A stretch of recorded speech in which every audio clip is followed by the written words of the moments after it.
Hello, and welcome once again to the Start, Scale, and Succeed podcast, the only podcast that grows with you through all 7 stages of your journey as a founder.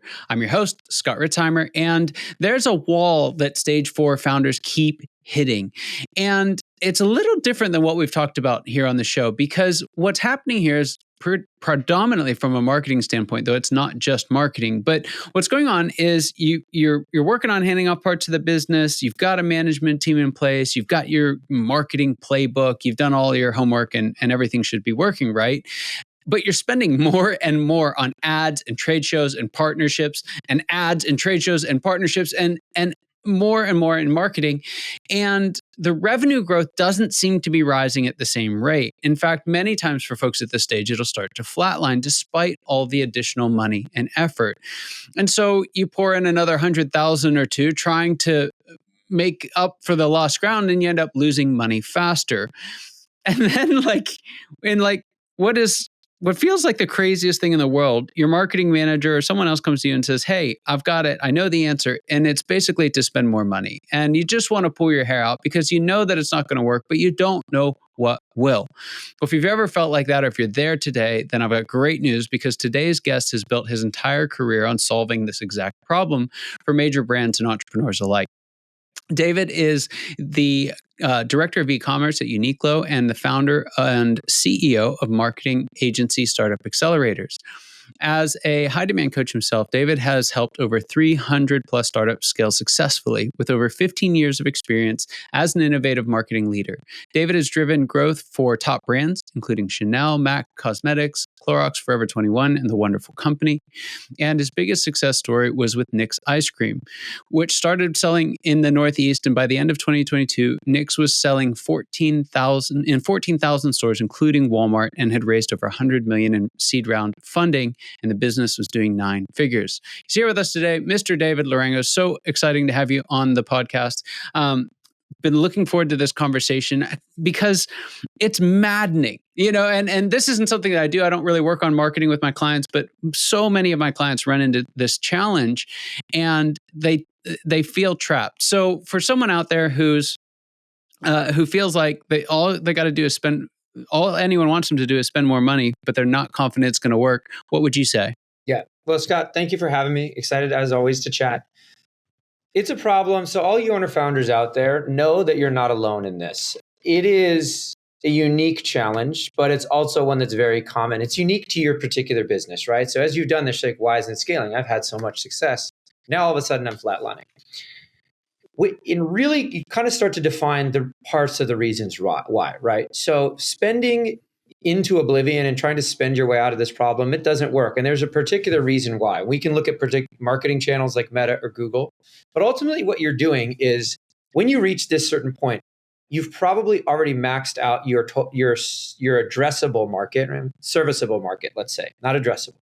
What you're doing is you're taking what worked and you're trying to then scale that out to a new demographic or a new audience. Well, you haven't really understood, what's the next layer, or what's the next audience, or what's the next cohort want actually. So if you could take something like, I was not unpopular, maybe we use Nick's, right? We started at Nick's.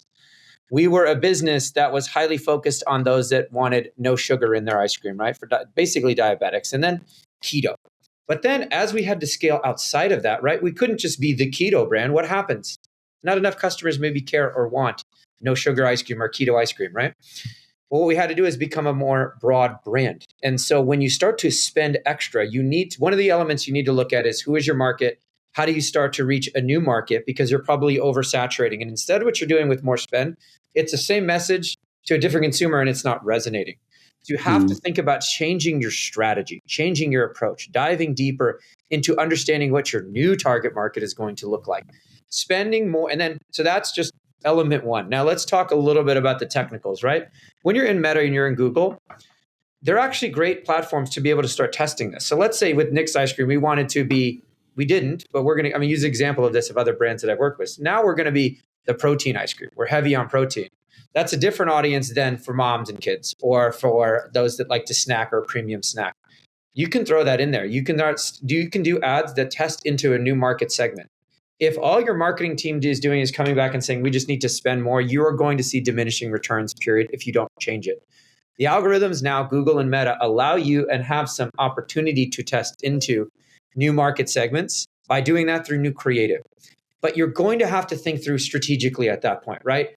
A lot of what happens when you've grown and scaled, maybe you've gotten lucky and haven't really even thought about something like target market. I also have found that.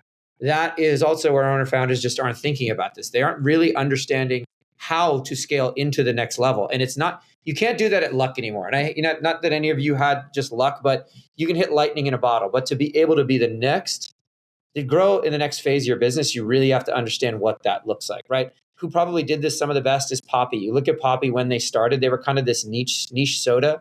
Now I would say like the hipster, the earthy, crunchy person, and then became for everybody, right? That was a value prop that expanded. And if you look at early Poppy and then the branding now, it is completely different. It is a different brand, but it's still the same product that everyone loves. So I would say that's certainly one of them, right? Spending on these channels and platforms, you're not going to get better results just by doing it. I would stop. My advice is don't spend more. Spend those dollars on strategy. Spend those dollars on thinking through what you're going to do, because you're just going to throw money into a furnace. Yeah, that's so good. There's so many ways to go with that. You touched on something that we've not talked about on the show, and I'd love to share with our listeners. But you started saying total addressable market and switched to total serviceable market. So talk to us. What do those terms mean, and why are they so relevant to this conversation? Yeah. So, and I mean, I think there's a third one in there. This is kind of marketing lingo speak, but you're a total serviceable market. So let's say, again, we had keto ice cream, right? Or no sugar ice cream. Okay. Well, the people that care, it's probably this bubble. There's going to be people that care, but you know what a larger audience cares about? Friggin' tasty ice cream. There's a reason why Haagen-Dazs still does the numbers that it does. Because when people think of ice cream, they're like, well, I don't want something that doesn't taste good. I want to enjoy ice cream. Your total addressable market is everybody that would ever want to eat ice cream. Any market that you're looking to get into, you want to understand what's the absolute scale or what's the peak, right? Ice cream is easy. Soda is easy. Everybody is going to probably drink soda, right? But then maybe not everybody wants a healthy soda. Well, it turns out more people want a soda that tastes good, but isn't going to kill you with sugar and everything else that's in kind of one of those products like Coca-Cola, which I do drink, no hate. But you have to understand your total addressable market, right? So now it became, well, just soda people. But then there's a second one in there. But it basically the one that you're going to be able to reach outside of your initially addressable market, initial serviceable, right? So it goes from, okay, well, we're keto, but now guess what? We're just a better for you ice cream. So you go from keto ice cream to better for you. You start to market it out wider. And then you just become the best ice cream, right? It's ultimately where all of these mass brands become, right? So you even think Health Aid Kombucha. They sold and they just built a brand around it, right? I think Health Aid is a great case study for everybody listening. Take a look at how they did this. So many brands were so focused on narrow ROI, and that works. But guess what happens with ROI? It's a one-to-one at some point. You have to invest in brand. What Health Aid did is they partnered with companies like iHeart, and they scaled the heck out of their brand because they spent on brand marketing, right? So they said, okay, well, those that really like kombucha may be small, or who even knows what the heck it is. So they had to build a category. And when they built the category, they also became the owners of the category, right? So this is also where a lot of owner founders are thinking too narrowly. And I get it. It's scary, guys, to invest in something like that won't show a return. I understand that as an owner founder myself, but you can't win without really thinking about what is your next big move. And next big moves here are going to take some dollars. I mean, that's the other thing to think about. You're trying to spend little or add it up, right? All of your excess spend in Meta, you could have spent 20, 30, 40, 50,000, 100,000 on something more strategic than blowing it in Meta, but it felt safe, right? Yeah. So these are just things that you would think about, and how you want to think about it is start to scale your business outwardly. But again, it's going to take strategy, right? So it's a great question. To grow your business, you also have to grow your market, right? And that's really kind of how we think about it. I love that because the kind of inverse problem is true, where I'll see folks early on who will try and chase the total addressable market and appeal to everybody right out of the gate. So would you say that this strategy of going kind of TSM niche and then stepping up is the right strategy? I think so, almost always. And I know this sounds like marketing 101, and it kind of is, right? I mean, the most annoying thing, and this is not new, but whenever I ask a founder, who is your audience? They say everybody. I'm like, okay, how much do you want to spend on everybody then? You know what that means? You better have billions of dollars to spend, right? Coca-Cola can do that because Coca-Cola kind of is for everybody. And if you really went niche with Coca-Cola, it probably wouldn't look very good. You know what I mean? Like, who would be their niche, right? Kids maybe, or people that don't care about that it's not healthy for you, but it's tasty. Okay, so you're going to win on taste. We all like it when it pairs well with a burger, pairs well with a lot of stuff, right? I always like to start niche for a couple reasons. You win there, you understand the market dynamics, you understand who wants your product. And then you can change from there. You can pivot. You can have other products within your portfolio, right? It's marketing 101. Start there. And also it's going to allow you to test more intelligently, right? And you even think about that. Right. Now we know where to scale. We now know to target a different market or a different consumer from there, right? So you have so much more opportunity to think through your market by going smaller first, but still win there and then scaling it outward, right? And I think that's such an important point because it's smaller first. And I think what's lost in the noise, at least what I'm getting barraged with, especially in my space as being a smaller shop myself, is this idea that it's like niche down, niche down, niche down, niche down. And that's well and good and true. But what happens is, like you're saying, you run to the edge of that market. So the question that I have then, if we're saying, okay, we've got total serviceable market, we want to move toward total addressable market, we want to expand our footprint. How do you start to, from a strategy standpoint, how do you start to craft, okay, what is the next step out? What's the next ring out toward this larger market? It's a really good question. I start with research. I look at a competitor or a like type of brand. What are they doing? How are they talking? What are they addressing that we're not? What is the market there? Usually research. I would say invest in research or do it on your own, one of the two, right? Have teams, have somebody that knows or has done this and say, okay, what are your core USPs, right? So what is it else about the product, both the physical product maybe, and also what's actually in it, right? What are the things that are going to allow us to do that? So like Nick's ice cream, maybe we actually do win on taste, right? Or maybe we pick a few key flavors that we're going to make, we're the best tasting, better for you. Hands down, right? So that what you do is you do research, well, because maybe we're losing to Haagen-Dazs because their vanilla tastes great. Okay, well, maybe we can win with chocolate because it tastes better than the competitive set. So we look at the competitors and we start to craft a message and then start to scale from there. That's certainly one. Sometimes if you're in market, right? So let's say you have a product that's not DTC, but it's in retail. You look at where other retailers you want to get into. So the retail game is a fun one because let's say you're in a particular region. You want to find other similar regions, right, that are like that. So let's say you're in Texas and you're ice cream in Texas. Okay, well, people who buy ice cream in Texas may be a different market than those buying in the Northeast, or reverse that, right? The Walmart customer is going to be very different than the Whole Foods customer, right?